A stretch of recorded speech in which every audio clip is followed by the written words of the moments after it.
everybody, welcome back. It's Joe White here, another edition of Live Free. I'm so happy that you could join us here again. You know, I was watching television this weekend, I was scrolling down, and I saw this movie that I vowed I wasn't going to get hooked on. This is one of these movies that every time it comes on, I say I'm not going to watch it again. I end up getting hooked watching it, and at the very end of the movie, I'm crying like a baby in the final scene. And the movie's called Men of Honor. I don't know if you've seen it or not, but it stars Cuban Gooden Jr. as this naval diver, and all he wants to do is make master diver.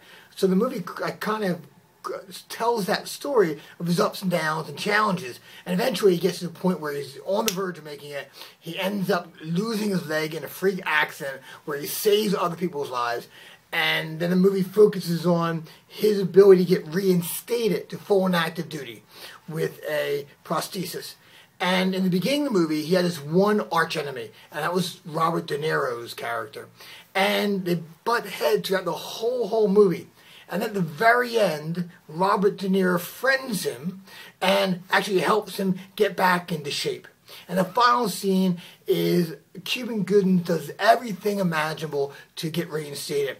And the gentleman who sits on the board, who's in charge of saying, you must retire or I'm going to reinstate you. And he really didn't want to reinstate him. Through one final obstacle in front of Cuban Gooden Jr.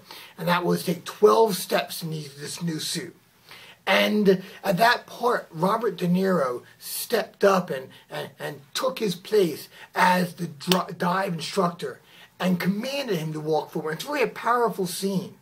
And it got me thinking that here is this guy who, I mean, if you're Cuban Gooden Jr.'s character, all you want to do is get rid of. This guy is nothing but trouble. But sometimes our greatest opponents are gifts. They're here to serve us.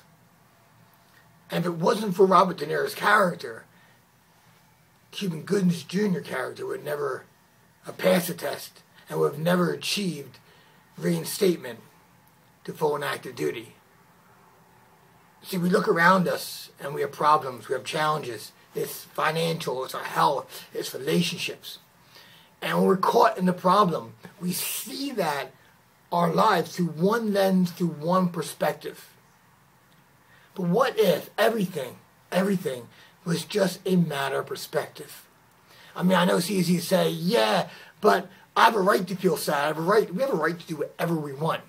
But we also have responsibility to ourselves. Responsibility to ourselves to not just see life one way, through one lens, through one perspective. Because anything is a curse out of perspective. I just heard Richard Hatch is back in jail or he got rearrested. I mean, think about this. This guy won Survivor, $1 million. Probably the worst thing that ever happened to him. Or maybe it's going to be the best thing that ever happened to him. But again, it's all a matter of perspective. Because we look through life through a lens. And whatever lens we have that we focus through, that becomes our life. See, people who get disappointed are always going to look through that lens and always find something to become disappointed in. Someone who's angry all the time will look at a situation and become angry.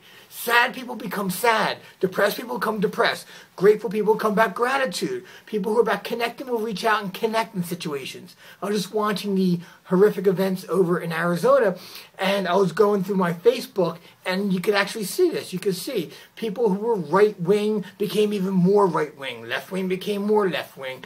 Angry people got pissed off about everybody. People who were all sad and connecting reached out and got into the whole sad part of it. And people who saw peace called for peace. And I'm not saying what's right or what's wrong, but I'm saying that at some point we must take control of the filters, of the frame, of the lens that you are seeing life through. Because if the perspective and the lens is not meeting your needs, is not serving you, is not causing you to grow, if the things which you think are standing in your way, if you cannot find how they are really a gift to you, at least open yourself up. You're causing yourself to stay stagnant, to grow roots from where you're at. And we'll never find happiness, we'll never find fulfillment if we're stuck in any place. And it doesn't matter where we're stuck at. It doesn't matter if we're stuck when we just became successful and we just achieved what we wanted to, like a Richard Hatch. right? Or we lose everything and we choose to close ourselves off from finding that purpose, finding that place where we become more. And look, I'm just like everyone out there. I don't always like my lessons. I don't always like the reframing or changing my lens and deciding what I'm going to call this or how is this a gift. Because I tell you, the first time I say this to myself, what is a gift? My brain said, there is none. But there's always a gift. And we must challenge ourselves and believe to seek and find that. And it doesn't mean we snow ourselves or BS ourselves. Because it's not about that. It's about being honest with yourself. But if you're going to be honest with yourself, you got to be honest from all perspectives, not just the one that you're seeing.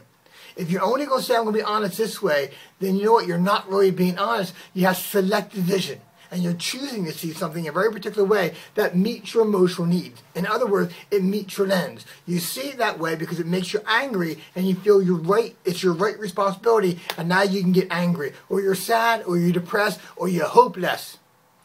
Choose your lens, choose your perspective. Take back control of your life. Not in a hyperbolistic, I know it's not a word, but I like it, okay? Hyperbolistic way. Not through BS. Not through being pumped up. Not through positive thinking. But taking back of how you work and how you view and what you focus on.